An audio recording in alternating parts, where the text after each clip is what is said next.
Welcome to the show. You already know who it is. It's the King of Comebacks with 2Ks.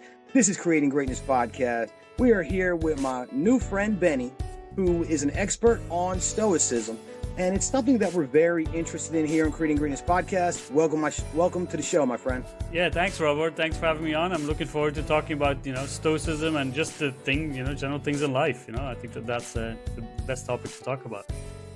Yeah, let's start out with, who you are and how did you get into this line of work? Yeah, so my name is Benny. I'm from the Netherlands. I'm currently in Spain, and it's a nice, when you speak to people and you talk about Stoicism and philosophy, it usually starts with people getting, in those deep moments of life where just things don't really line up. And I saw some of your episodes on the podcast as well, when people go through they hit rock bottom and all those things, and that's when people look for something extra in life, something to help them out and some kind of guidance, support, right? And for me, that was Stoicism, and that was during the moments when I went through, my marriage was ending, going through divorce, some physical problems, quitting alcohol, all of that stuff. And for me, Stoic philosophy was really the voice that spoke to me, something that I felt really, truly connected with, and that I felt like, okay, this is something that I need in my life. And to be honest, it helped me in so many different ways of choosing different careers, making different career decisions, going, traveling a little bit more, going into a more minimalistic lifestyle. Like I lived in Dubai for about 5 years, and when I left there, I sold absolutely everything, and I would just fit everything in my backpack and just be as light and nimble as I can be. So all of those things really changed when I started to have a focus and a philosophy of life. And I'm not here to turn people into Stoics, but I would like to have people think more about what they want out of life and create their own philosophy of life instead of just following what everybody else is saying. Yeah, man, I think that's number one with any philosophy, religion, ideology that you're going to dig into in your life. It's like finding out if it's really for you and what is really for you, and not just what we're prescribed by our society, our community, our parents, our teachers. I mean, all those things might be well and good, but it's definitely beneficial to explore outside those guidelines. And for you, you said it was Stoicism. I find that there are many tenets of it that are beneficial to me, such as being not overly emotional as events come, as life comes, as decisions, big decisions come into play in the life. Just looking at it from different angles, but not totally eliminating the emotional aspect, but minimizing it so that you're making decisions and moving forward in life from a pragmatic, logical, maybe even a passionate angle, something that you believe in, but without the emotions that we know can sway decision making in a negative light. But for the people who are just being introduced to Stoicism, can you just shed a little light on what it actually is? I mean, I know it's not a religion. Is it a philosophy, a way of life? What actually is it, and what are some of the major tenets? Yeah, and you've touched on some really good points there already. So that's a great starting point. And whether it's a religion or whether it's a dogmatic philosophy or just a philosophy, that all kind of depends on how you apply it and approach it. Even with a philosophy like this, if you just follow the thing without thinking, then it still becomes kind of you're just following the herd, right? And I always say, like, following the herd, unfollowing the herd doesn't mean that you have to get rid of your 9 to 5. It just means that you know why to do things, and that's what the philosophy is, like understanding the why is important to you, and that's what philosophy is about as well. And philosophy comes from the Cynics. It's from this guy called Zeno back in 2,500 years ago in Greece. And he lost pretty much everything, wanted to become a philosopher, and followed the Cynics, who said, like, virtue is the only good, right? Virtue is divided up under wisdom, justice, courage, and temperance. And they said that's the only. They lived pretty much on the streets, right? Cynics translates to hounds or dogs, and they lived pretty much like, they just had a cloak and a cup, and that's what they had. And Zeno said, okay, that's nice, virtue is good, but I want a little bit more. Let's make it a bit more practical for people to follow.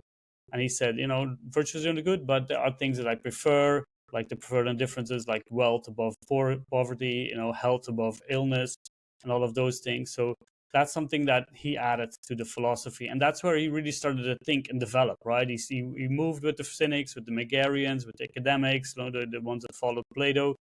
And he really started to think, like, what would be best. And that's where he kind of evolved this, he made this philosophy from, adding to living in accordance with nature, what really works for you best. Again, that's what we were talking about as well, making sure that it fits for you, but also in the grand scheme of things. to make sure that it fits with world at large, right? Because although, sometimes Stoicism can be seen as like this selfish philosophy, like, oh, you're just focusing on yourself, which is true, but it was also recognizing the connection that we have with everything, right?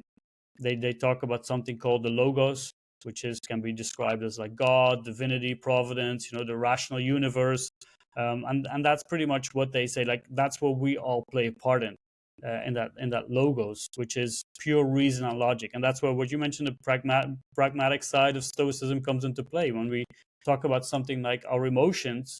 Right, we, instead of getting rid of them, we just want to we want to have a deep understanding of what our emotions are. We just want to dive into it without acting from it, right? Again, when we think about anger or grief or sadness, anger is one of the interesting topics that they talk a lot about. Seneca writes a complete book on it, right, on anger. And he says like anger is one of the most dangerous emotions that we have, because if we let anger take over, it not just affects us, but it affects everybody around us.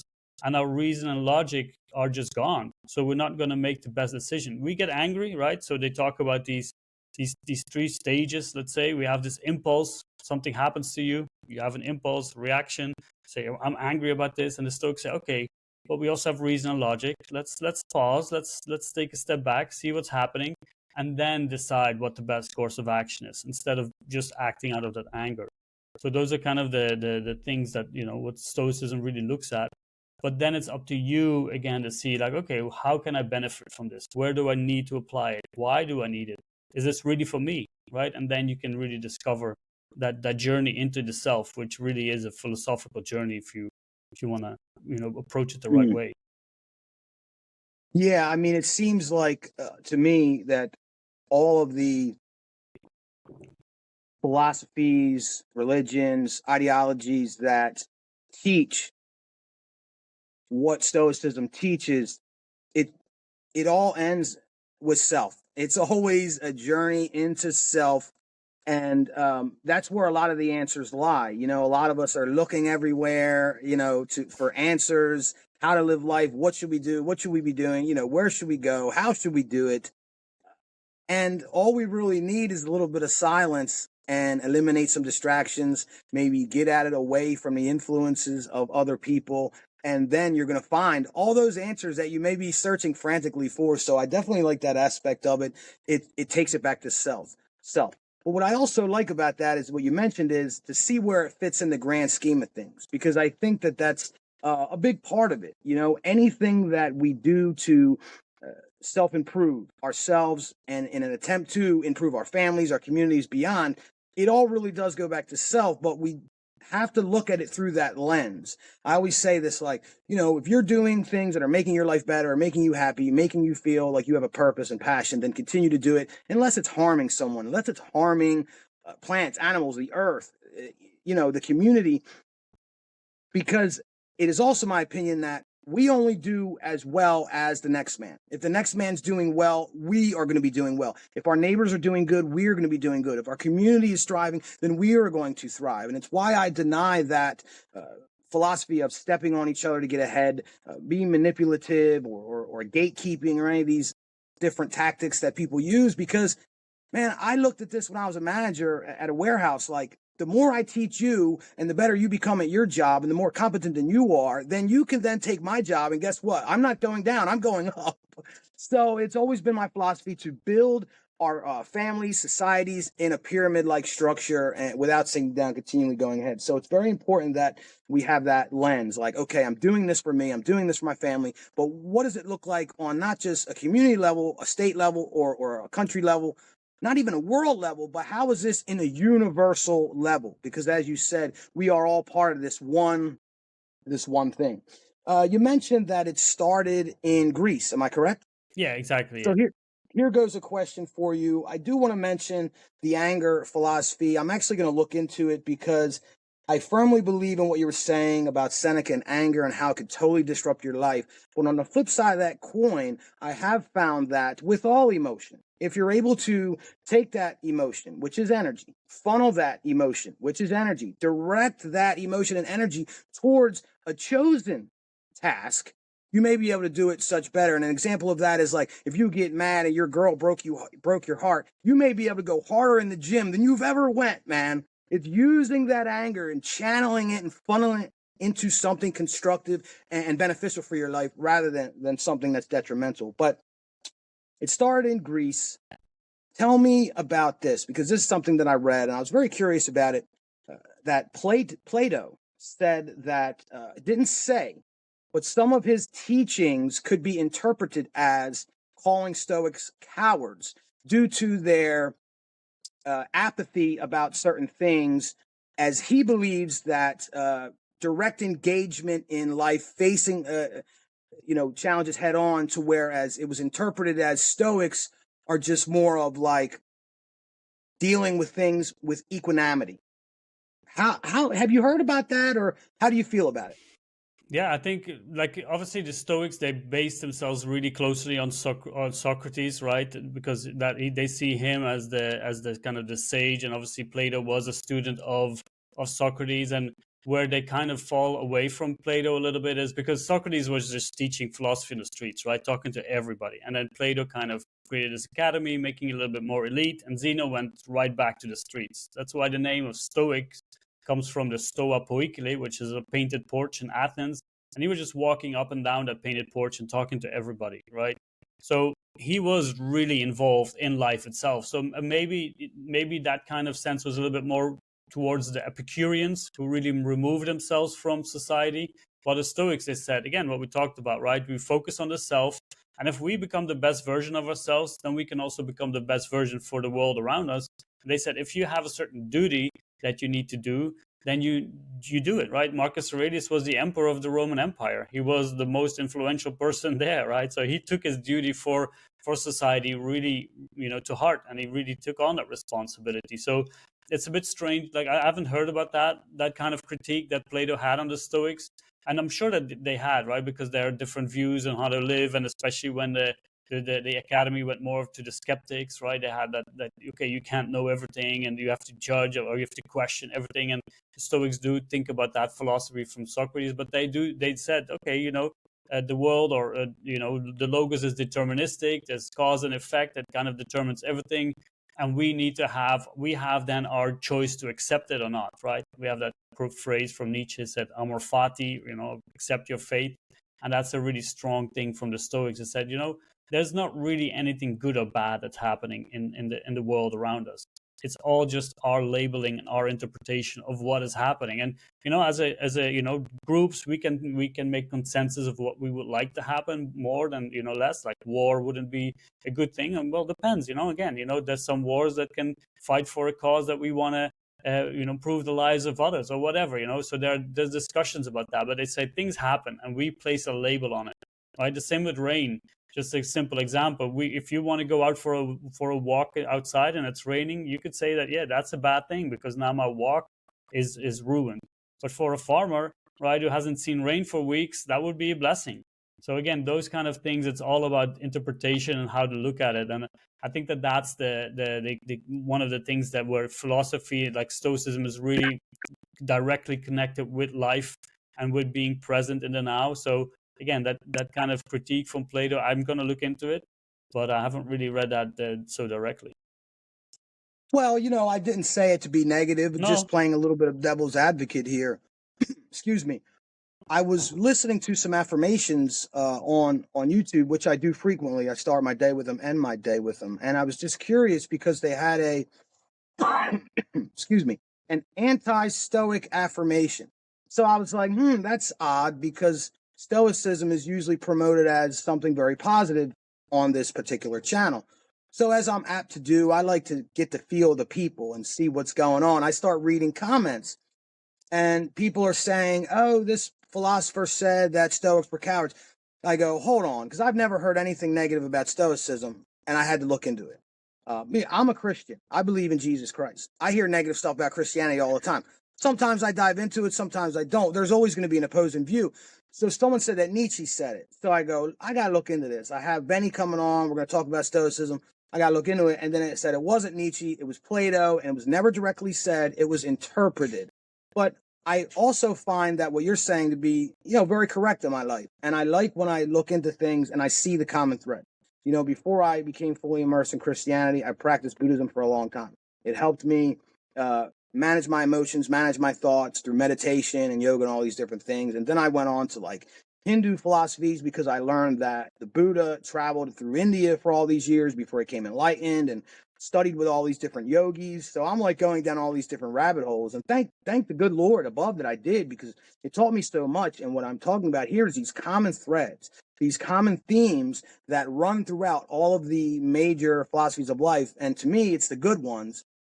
And it's what you're saying. It's not cowardice, but it's facing it with equanimity as like nothing happening is good or bad. It's the labels that we put upon things. And one of my favorite Indian mystics, Sadhguru, says this all the time. The only problem you have with life is that it's not happening the way that you want it to happen. So every time that life is not happening the way that we want it to happen, we can't like resort to anger, frustration, and all these different things, or we're going to have a very angry and frustrated life. On the same token, he says that, things happen to us, people are in our lives, events are happening, and immediately we're judging. I think the human being is a very judgmental creature, and we do it without even noticing it. I certainly do. It's something that I've been working on for years, and I still need work on it.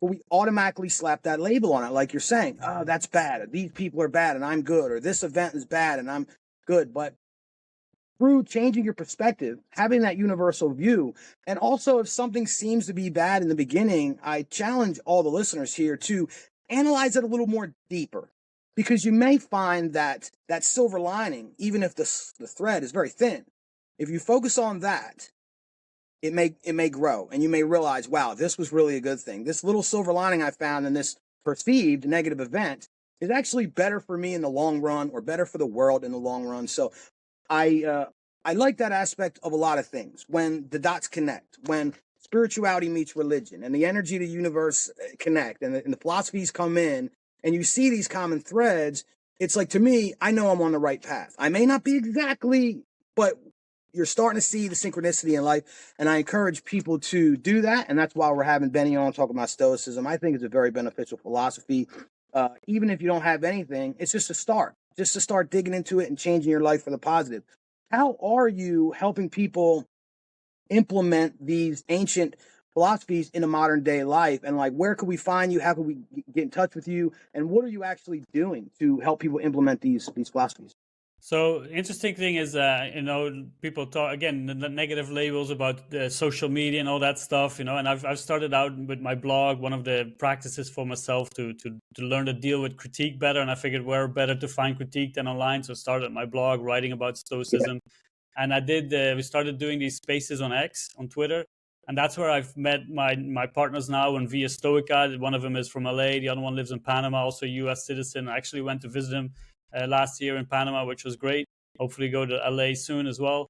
But that's where we started out, and we created a podcast called the Via Stoica podcast. We have our website, viastoica.com, and where we offer Stoic coaching. And we do offer people, a lot of different segments of life, but a lot of it is just in general, where they have their ups and downs in life, and we offer them just that little step back. Stoicism is one of the foundations of cognitive behavioral therapy, like the modern day therapy. They all base themselves on that Stoic philosophy, just as what you said, right? A lot of our thoughts, they kind of make sure they influence our beliefs, they influence our actions, they influence how we feel. That all kind of is connected, and the Stoics talk about that. And one great quote that I like to add, and one of my favorite ones from Epictetus, he said, don't wish for things to happen as you want, but wish them to happen as they do, and your life will go smoothly, right? So that's, again, changing that mindset of what is happening, removing that judgment. And that's what we do with the Stoic coaching. We really give people, first of all, we give them a little crash course into Stoic philosophy if they would like to do so, saving them some time.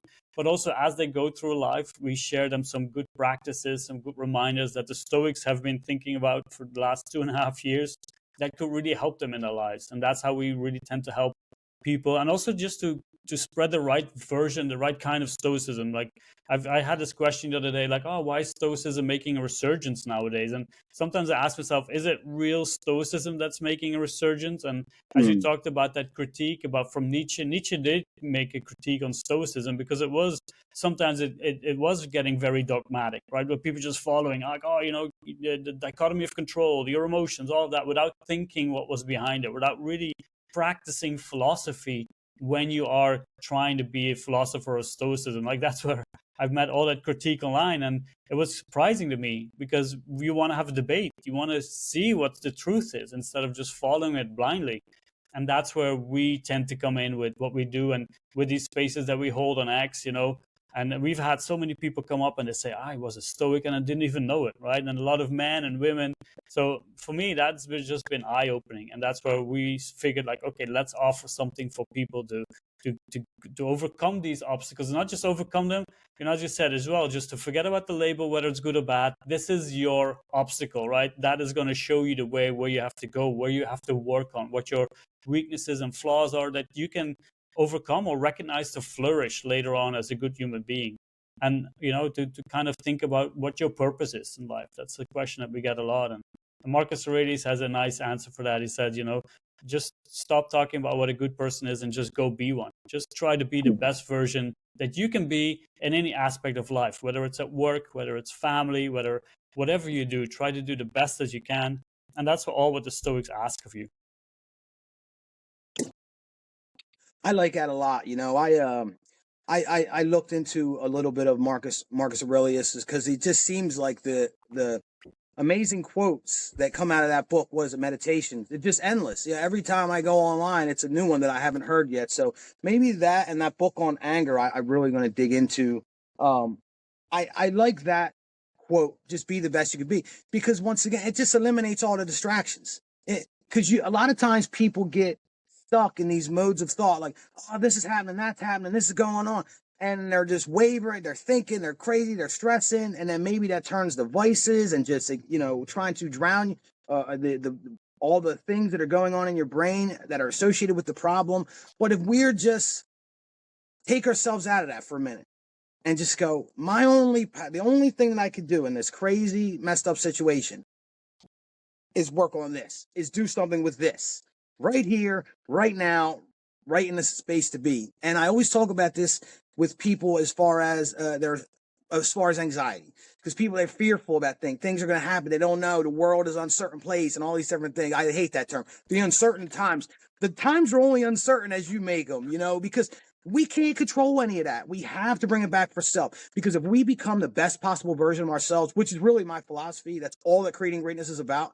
I don't know as much about Stoicism as you do. I'm learning more now, but I've always been on that train. Ever since I've changed my life and became a better person, it was like, that's the starting point. Where can I go? How good can I make this thing?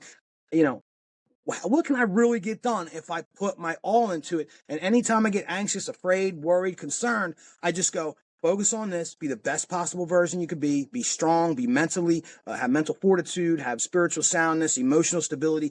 That way, if any of that crap happens, you're in the best possible spot.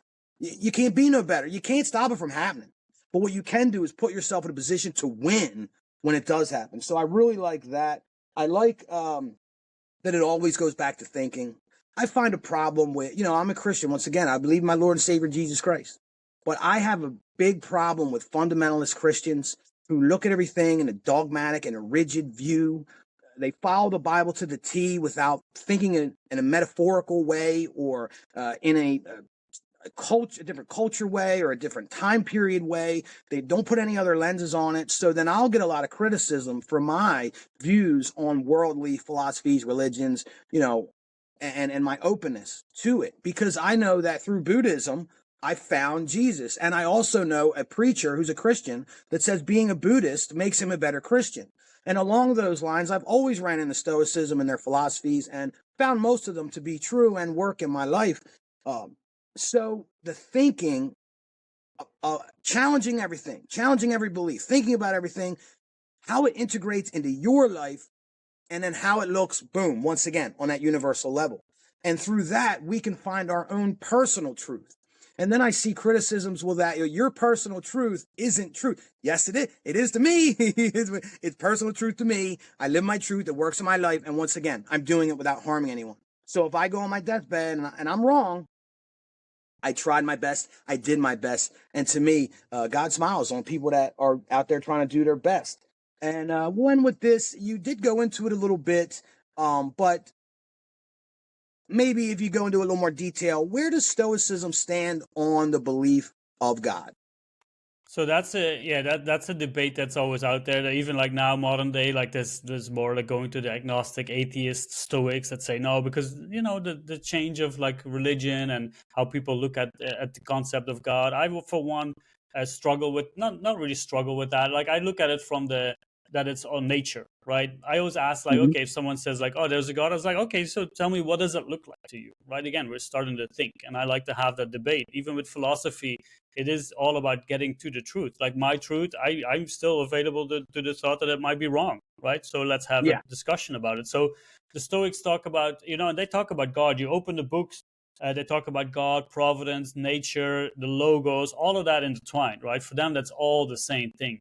So that's pretty much everything that surrounds us, and everything comes from that kind of energy. As I said, the logos, it's pure reason, logic. Everything makes sense, right? For us, when we look at nature, when you look at the stars, it looks like chaos, but for them, it's all cause and effect. So one thing comes to the other. And they say like what distinguishes humans from the rest of the animals or the beings here is that we have been given that little spark of that divinity, that reason and logic, right? And when we talk, for example, about anger, going to the gym is then a great outlet, right? To kind of, it's like that pause moment where you say, I'm not gonna act out of the anger. I'm just gonna find a way that works best for me to get rid of that energy, and then I can start using that spark of divinity, that reason and logic, to say, okay, what is now my next course of action, right? Because you get angry at someone and you say, I'm gonna punch him in the face, or you say, let me just go to the gym first, get that energy out, and then see what the best action is, right? Because at the Yeah. end of the day, they also believe like it is our duty to make sure that our character and soul is the best thing. Like when we think about careers, success, this is something that you see a lot about in social media and everywhere. You got to be successful, you got to have a lot of money, your career, all of that stuff. The Stoics say that's a preferred indifference. Your money can be here, but it can be gone in a little second. Your great car, it can be crashed or stolen or whatever, but what really matters is how you handle those things. And that's another way to, like the other day, I forgot to put the handbrake on my van, and it crashed into a car, and I was like, oh, I could have, well, not really bad, but then we solved it. And I figured, back in a few years ago, I would have been, destroyed. But I was like, oh, this is the worst thing that happened. And now I look at it and it's like, okay, this is something that happened, which has given me the chance to be the best version of myself, to do the right thing.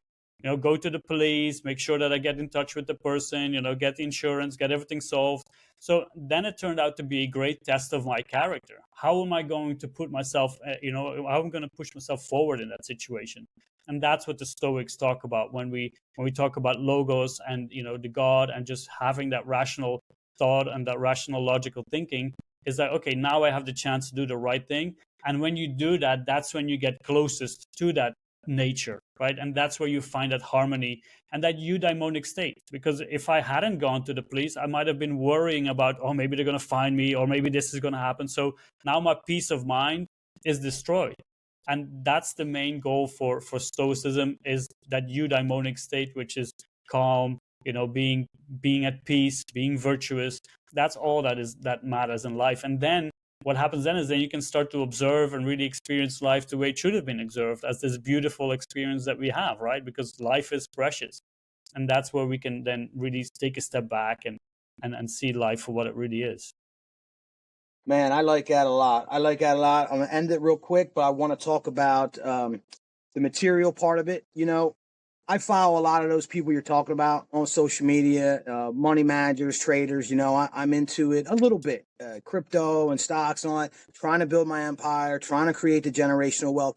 But I always say, more than anything, what I'm trying to leave to my kids, I have three sons, three strong sons, is a legacy of knowing how to do things, knowing how to get it done. We're getting ready to start a little farm, get some chickens that we already know how to grow food. We just started doing a little bit of fishing. I want to teach them how to hunt. Because here's my thing. It's like, no matter what happens in the world, you're going to be able to feed your family. You're going to be able to take care of things. You're going to know how to get it done. And you're going to know how to go out there in the world and get money if you need it. If my pursuits in the material world come to fruition and I could leave you some money, I don't even know if I would. Because more than that, I want you to know how to do it, know how to get it done, and be able to provide for your family. Because I want to raise real men. The world needs real men right now. And that's what I want more than anything. And if I could leave you a little money for the backup, then fine. But I'd rather leave you the knowledge of knowing what to do and knowing how to do it. So I really think about that with material. Like, I could lose it all. I have my foundation of faith and spirituality and, the structure of my family. They're like, we could get through anything, man. If we go broke, I know we're going to be fine to do it together. So material is always extra. I follow some people like Tate and all that. It's everything. You got to be rich. And I never agreed with that. It's just adding to the comforts of life. I also would like to add a quote from Deion Sanders there is like, chase greatness, not money. Because if you become great, the money's going to come. I like the interpretation of God. I like the interpretation of logos and the divinity that runs through all things, and how we as human beings have a little more of a spark than that we have the logic and reasoning. And I like how you sort of explained it as that through the virtuous and righteous behavior that you'll become in tune. Because once again, these common threads, I look at it, I had a very hard time dealing with Jesus and my spirituality. I would go to church, I would pray, and then I would meditate, and I would be feeling this more like universal feeling that would make me feel like Jesus was not the truth.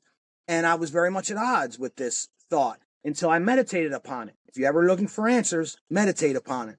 And I meditated upon it, and I thought of that universal divinity that you speak of, the intelligent energy that creates all things, that creates the plants, creates the animals, creates the stars and the cosmos, and is, ever expanding universe. And how could Jesus be the truth when there's this?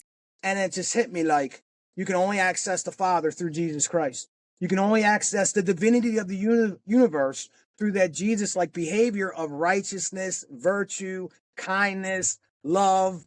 And it all just hit me like that. And that's almost like exactly what you were saying. To access that state of being, that calm, that cool, that in harmony with existence, you have to behave in a righteous and virtuous way. So once again, this common threads, I love it when the dots connect, man, and it really feels good to me. And then lastly, I think that me, you, and everyone in the audience and around the world can benefit from one of the things you said. And you were talking, and I'm debating, and this, I might be wrong.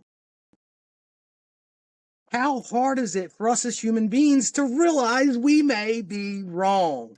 And I love it, because a lot of times I felt so strongly about something only to be given new information and go, oh, I was wrong. But give yourself the grace. I was wrong, and then you protect your pride and all this stuff. Man, give yourself the grace to be wrong and be happy that you learned something new. You know what I mean? I think people get stuck in that, like, and then they just are like almost in denial, like they won't admit they were wrong because they're embarrassed. Like, we're human beings. So, hey, but Benny, man, it's been a great show, dude. You're absolutely have been an amazing guest. I really appreciate you. Anything else you want to say to the people?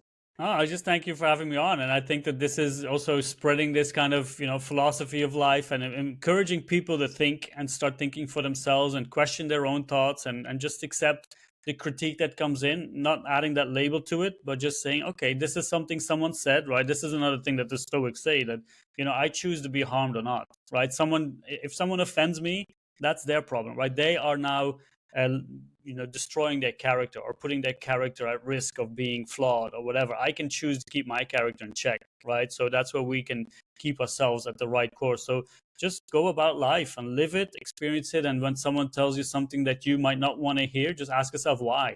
Why is this triggering me? Why is this hurting me? And then see, is there some truth in it? Maybe I should investigate a little bit more. Maybe I am wrong, right? So it's been a great conversation, Robert, and I really enjoyed it. And I do think that this is something that people need more, just to talk about these things, and especially when people don't have the same ideas on things, but then once they start to talk about it, they will see that at the core they do think about life in the same way. That is absolutely true, man. You know, I say this all the time. Whenever you get in your judgment or looking at people a certain way, at the core of most people, we're all just trying to be happy. Yeah. You know, we're all trying to be happy and peaceful and love our families and all that. So remember that. And thank you, Benny, once again so much. I'm going to leave all the links to his podcast and his website so you guys can get in touch with Benny. And I'm going to leave them, I'm going to put them on the screen right here. And then I'm also going to leave them in the show notes. I want to thank you, Benny, from the bottom of my heart, brother. I definitely want you to stay in touch because we're going to do this one again. Ah, nice. I love definitely. y'all. Peace.